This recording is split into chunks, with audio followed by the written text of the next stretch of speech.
Everyone, good morning. আশা করি আপনারা খুব ভালো আছেন, আমরাও ভালো আছি। আমরা একটু বেশি ভালো আছি আজকে। হঠাৎ করে আমরা যাচ্ছি শিলিগুড়ি আজকে গিয়ে পৌঁছবো। সেখান থেকে কালকে কোথায় যাব সবই আপনাদের সামনে আস্তে আস্তে তুলে ধরব। এখন সকাল 6টা বাজে, আমরা চললাম শিলিগুড়ির উদ্দেশ্যে। চলুন আমাদের সাথে আপনারাও একটু ঘুরে নেবেন। এখন 4-5 দিন আমরা ঘুরবো, শুধু কোথায় ঘুরবো আজকে জানতে পারবেন না, ক্রমশে প্রকাশ্য। বেলগড়িয়া এক্সপ্রেসওয়ে দিয়ে যাচ্ছি। এখান থেকে ধরবো কল্যাণী এক্সপ্রেসওয়ে পুরোটাই কমপ্লিট হয়ে গেছে, এই মার্চেই কমপ্লিট হয়েছে। আমি শুনেছি অনেকেই গেছে, আমার বন্ধুবান্ধব। সেই কল্যাণী এক্সপ্রেসওয়ে আজকে ধরবো। বেরোনোর ইচ্ছে ছিল অনেক ভোরে, কিন্তু বুঝতেই পারছেন বাঙালি তো। শুধু শুধু বাঙালির নামে দোষ দিচ্ছে কেন বলো? আমরা দেরি করেছি, সবাই কি আর দেরি করে? অনেক বাঙালি দেখেছি দেরি করে, কিছু করার নেই তো। আমাদেরও কিছু করার ছিল না। বেড়াতে গেলে পুরো সংসারই নিয়ে যেতে হয় তো। মেঘ, গুড মর্নিং, রোদ্দুর। আমাদের গাড়ির অবস্থাটা ব্যাগ বোঁচকায় পুরো ভর্তি। আমাদের গাড়িটা পুরো ব্যাগে একদম ভরে গেছে, মানে গাড়ির সাইজটা খুবই ছোট, কিন্তু আমরা 4 জনে মিলে এত জামা কাপড় নিয়েছি যে গাড়িটা লরিতে পরিণত হয়েছে বলতে গেলে। আর 2 দিনের নোটিশে আমরা যাচ্ছি ঘুরতে, সেই জন্য একটু বেশি অগোছালো। আমরা যা পেরেছি নিয়ে নিয়েছি। তারপরে আমার সঙ্গে তো একটা বিশাল ব্যাপার হয়েছে, হঠাৎ করেই ঘুরতে যাব, সেই জন্য ফ্লিপকার্টে কিছু জামা কাপড় হঠাৎ করেই দিয়েছি, কিন্তু কালকে সেটা আসার কথা ছিল, সেটা এসে পৌঁছলো না। সেটাও আবার 2 দিন পরে পৌঁছবে। কিছু করার নেই, ব্যাড লাক। যা পুরনো জামা কাপড় ছিল সেটা নিয়ে যেতে হচ্ছে আমার। ঢুকবো বাঁদিকে কল্যাণী এক্সপ্রেসওয়ে, বিমানবন্দর এই যে লেখা আছে, আমরা বাঁদিকে ঢুকে যাব।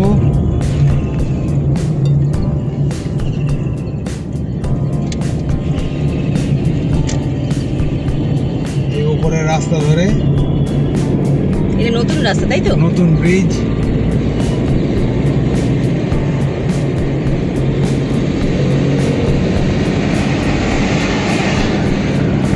সাঁ সাঁ করে গাড়ি যাচ্ছে BMW।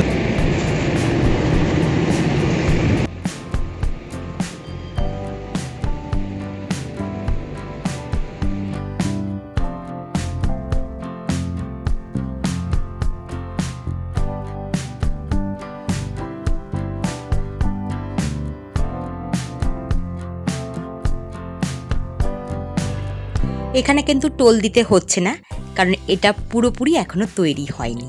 তাই একটা লেনই খোলা আছে, যেটা টোল ছাড়াই এখনো অবধি যাওয়া যাচ্ছে।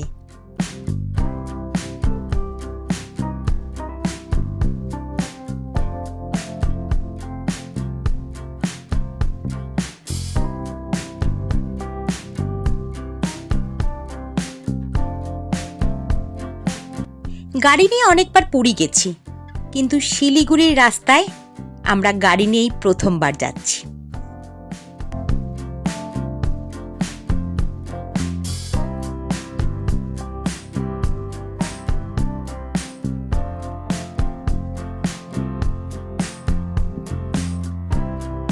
বিশাল বিশাল বিশাল, শুধু ফ্লাইওভারের উপর দিয়েই যাচ্ছি। এটা কবে খুলেছে বলো? এটা খুব সম্ভবত 3 তারিখ খুলেছে, 3 মার্চ। 3 মার্চ কি 10 মার্চ, এই 3 থেকে 10-এর মধ্যে।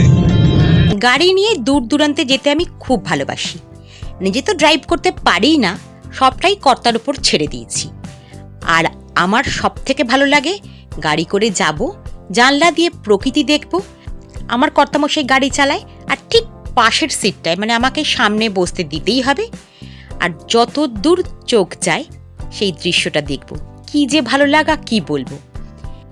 আজকের দিনের প্রথম টোল দিয়ে আমরা বেরিয়ে এসেছি। বেশ অনেকটা যেতে যেতে দেখতে পেলাম তাঁতির ঘরে শাড়ি রঙে ডুবিয়ে মেলা হয়েছে রোদে, বেশ ভালো লাগলো দেখতে। আর এই যে গাছগুলো দেখছেন, এগুলো কিন্তু সব কাটা আম গাছ। দূর থেকে বোঝা যাচ্ছে ছোট ছোট আম ধরেছে, এখনো বড় হয়নি।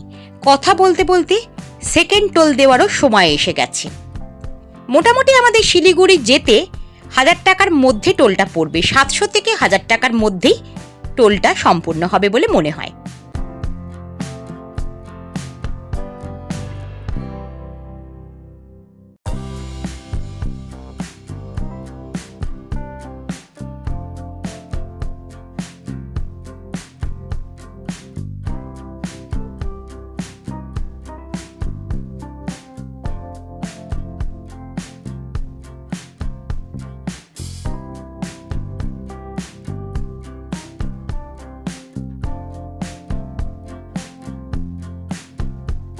কলকাতা থেকে শিলিগুড়ি যাওয়ার পথে মাঝে সাঝেই এরকম রাস্তায় কাজ চলছে, সেই জন্য সেখানে যান চলাচল খুব ধীর গতিতে চলছে।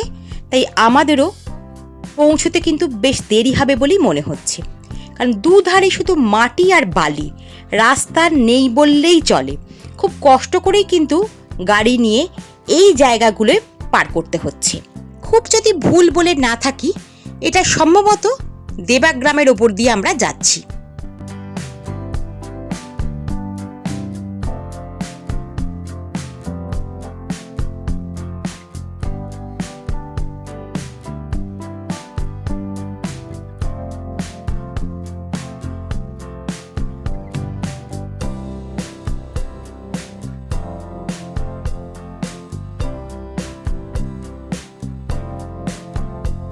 জানেন, এবারে আমরা যে জার্নিটা করছি, একটা অদ্ভুত অনুভূতি হচ্ছে, ভালো খারাপ মেশানো অনুভূতি। আমি বারবারই বলেছি যে আমরা গাড়ি করে পুরী গেছি অনেকবার, কিন্তু শিলিগুড়ির পথে এই প্রথমবার। হ্যাঁ, আমি ট্রেনে করে আগে শিলিগুড়ি এসেছি, পাহাড়ে উঠেছি, বলে নেওয়া ভালো। মাঝে সাঝে কিন্তু আমরা চলতে চলতে এই আনহেলদি জিনিসগুলো খাচ্ছি, কিছু করার নেই। সকালবেলা বেরিয়েছি, সারা দিন গাড়ির মধ্যে, এইসব না খেলে কি আর মন ভালো থাকে?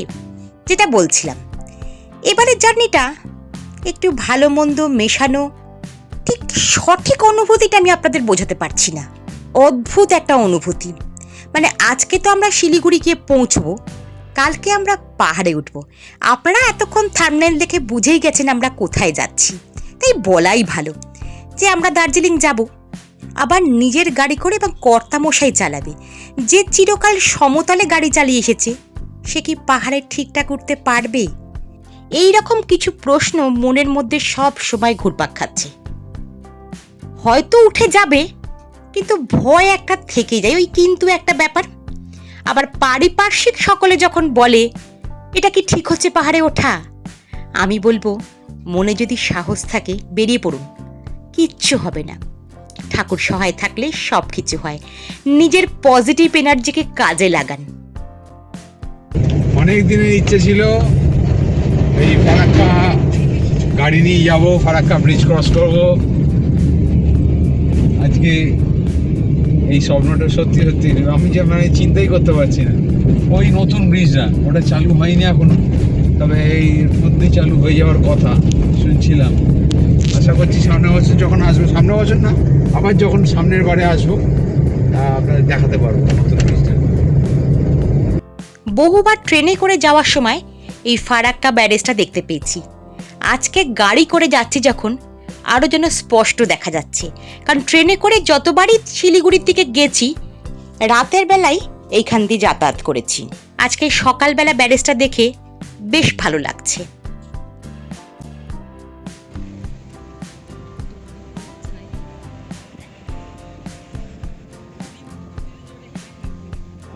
ফারাক্কা ব্রিজ ক্রস করেছি, এরপর ম্যাপে দেখো দেখো কোন দিকে যাবো, দেখো দেখো দেখো কোন দিকে যাবো, দেখো ল্যাংটা কইটা দিছে গো, ল্যাংটা কইটা দিছে। দার্জিলিং গিয়ে খাইবা কি?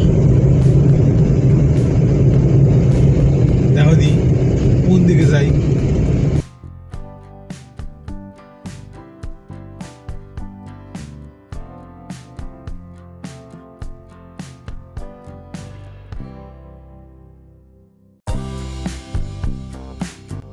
রাস্তা দিয়ে যখন যাচ্ছি তখন তো একরকম, কিন্তু যে মুহূর্তে বাজার এলাকা পড়ছে সেখানেই কিন্তু গাড়ির গতি একেবারে নেমে যাচ্ছে, খুব দেরি হচ্ছে যেতে। এখন দুপুর অনেকটা হয়ে গেছে, আমরা তাই এক জায়গায় সাইড করে গাড়িটা দাঁড় করিয়েছি দুপুরের খাওয়া দাওয়াটা সেরে নেব বলে।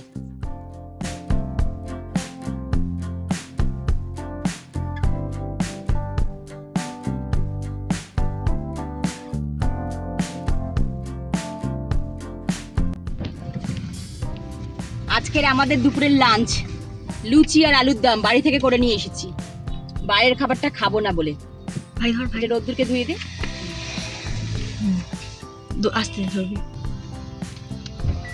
আমরা একটু খেতে দাঁড়িয়েছিলাম, খাওয়া দাওয়া হয়ে গেছে।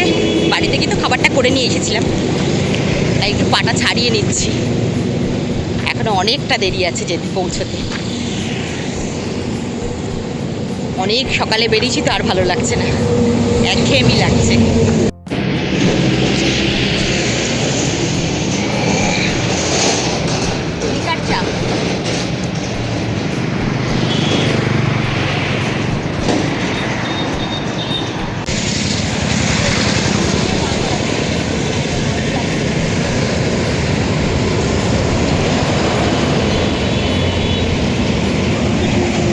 কি করতে পেরেছিস? পা ছাড়াতে, পা ছাড়াতে।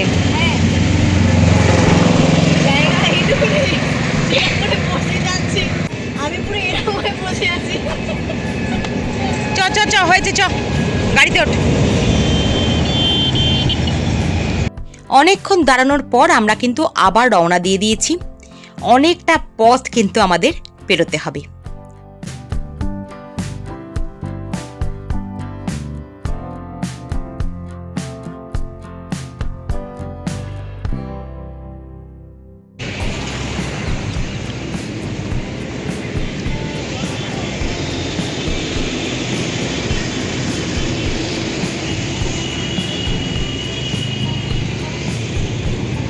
এই চায়ের দোকানটায় হাঁড়ি হাঁড়ি দুধ ফুটছে আর মোটা মোটা সর পড়ে আছে জানেন হাঁড়িগুলোর ওপরে।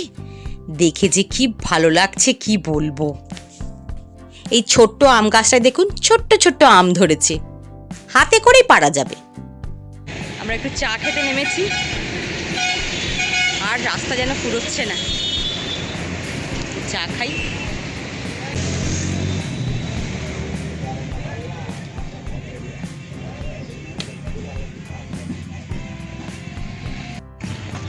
এই যে চা খাচ্ছে।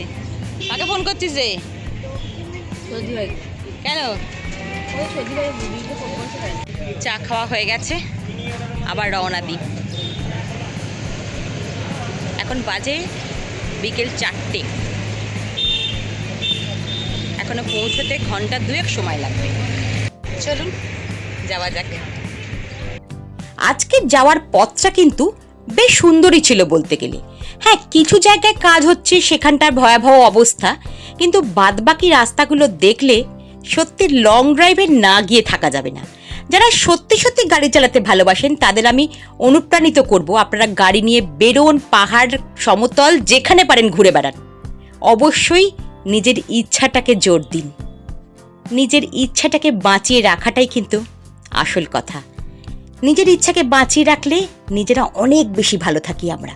জমি থেকে আলু তুলে এরকম বস্তায় করে ট্রাককে ট্রাক বোঝাই করা হয়েছে। লেট করে ফেলেছি, সকাল সকালে একটু বেরোতে লেট হয়েছে। আর সারাদিন একা চালাচ্ছি তো ভালো লাগছে না, মানে নতুন রাস্তা, একটু লেট হয়েছে, সন্ধে হতে চলেছে আর কি মোটামুটি। আর ওই 1.5 ঘন্টার মতন এখনও জার্নি আছে, 1 ঘন্টা 20-25 মিনিট মতন লাগবে এখনও শিলিগুড়ি ঢুকতে। রাস্তাঘাট ভালোই, 2-1 জায়গায় রাস্তা এখনও কাজ চলছে, ফ্লাইওভার কিছু হবে, সেইগুলোর জন্য খোঁড়াখুঁড়ি করে রাস্তা পুরো একদম পিন্ডি চটকানো আছে, ওই জন্যে একটুখানি দেরি হয়েছে। আর একটা যেটা হচ্ছে যে প্রচুর ব্যারিকেড এরকম, মানে একদম পুরো রাস্তায় ব্যারিকেডে ভর্তি, যেতেই পারছি না। স্পিড তুলতেই সঙ্গে সঙ্গে ব্রেক করতে হচ্ছে। আর অদ্ভুত একটা জিনিস দেখলাম এখানে, যে আছে বাম্পার আছে কিন্তু কোনো মার্কিং করা নেই, নিজেকে বুঝে নিতে হবে যে বাম্পার আছে। কিষানগঞ্জ হয়ে ইসলামপুর বাইপাসের দিকে এগোচ্ছি। ইসলামপুর বাইপাস হয়ে তারপরে দেখতে হবে ম্যাপে কি আছে, ইসলামপুর বাইপাসটা আগে ক্রস করি, তারপরে আমরা বাগডোগরা হয়ে শিলিগুড়ি ঢুকবো। আগে যে ট্রাকে আলুগুলো দেখলেন, সেই আলুই বস্তায় করে জমির মধ্যে সারি সারি দাঁড় করানো আছে। এবার এই বাগডোগরা যাওয়ার রাস্তাটা শুধু দেখুন। বাগডোগরা যাওয়ার ঠিক আগের এই রকম মুহূর্ত, সন্ধে হব মসৃণ চকচকে রাস্তা, কি সুন্দর যে লাগছে কি বলবো আপনাদের, দারুণ দারুণ। আমরা কিন্তু শিলিগুড়ি এসে পৌঁছে গেছি, মানে আমরা যেখানে আজকে রাত কাটাবো সেই হোটেলে এসে পৌঁছেছি। হোটেলটি একদম রাস্তার উপর, এবং হোটেলের ঘর কেমন কি বৃত্তান্ত সবটাই আপনাদের পরে পরে জানাচ্ছি।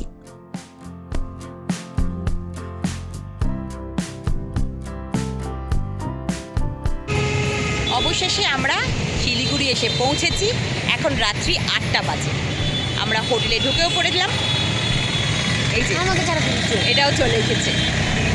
ঠান্ডা দিনে পুরো পাগল পাগল অবস্থা হয়ে গেছে আমাদের, বিশেষ করে রাস্তা খারাপ, তারপরে ভোট যেহেতু সামনে, নাকা চেকিং হয়েছে, অনেকবার গাড়ি চেকিং হয়েছে, সেই জন্য এত দেরি করে পৌঁছলাম। তাহলে চলুন হোটেলে ঢোকা যাক। কি দেখাবো এখন বল তো? আমরা এখন রুটি তরকারি কিনতে বেরিয়েছি। হোটেলে ঢুকেছি, ঢুকে রুটি তরকারির দোকান খোঁজ করছি। হোটেল থেকে একটুখানি এগোতেই এরকম একটা দোকান পেয়ে গেছি, চলাচল হোটেল। এখানে রুটি তরকারি বানানো হচ্ছে, তাই আমরা রুটি তরকারি অর্ডার দিয়ে দিয়েছি। এবার আমাদের খাবারটা দিয়ে দিলেই আমরা আমাদের হোটেলে ফিরে আসব। আমরা হোটেলে ফিরে এসেছি। হোটেলের ভেতরটা ঠিক এরকম, হিল কুইন রেসিডেন্সি শিলিগুড়ির। হোটেলটার ভেতরটা কিন্তু বেশ পরিষ্কার পরিচ্ছন্ন। আমরা যে রুমটায় আছি সেটা একবার দেখে নিন। রুমটা কিন্তু বেশ বড়, 2টো বেড আছে, যেহেতু আমরা 4 জন। একটা দিকে ডাবল বেড, একটা দিকে সিঙ্গেল বেড, এসি আছে, ঘরে 2টো পাখা আছে, একটা টিভি, মিরর সবই আছে, এবং ঘরটা বেশ পরিষ্কার, যেটা দরকার, পরিষ্কার পরিচ্ছন্ন, বেশ পরিষ্কার। একটা ওয়ার্ড্রপ আছে, আর ওয়াশরুমটাও কিন্তু ছোটোর ওপর বেশ ভালো। এখানে কিন্তু গিজারও আছে। ফ্রেশ হয়ে রাতের খাবার খেতে বসে গেছি, ডিম তড়কা আর রুটি। আজকের ভিডিওটা এখানেই শেষ করছি। ভিডিওটা ভালো লাগলে আপনি একটা লাইক করবেন, আর যদি আমার চ্যানেলে নতুন হন একটা সাবস্ক্রাইব করে বন্ধু হওয়ার অনুরোধ রাখলাম। আমাদের ছোট্ট লালপরীকে নিয়ে দার্জিলিং ওঠার ভিডিও আসছে খুব তাড়াতাড়ি। ততক্ষণের জন্য বাই বাই, শুভরাত্রি।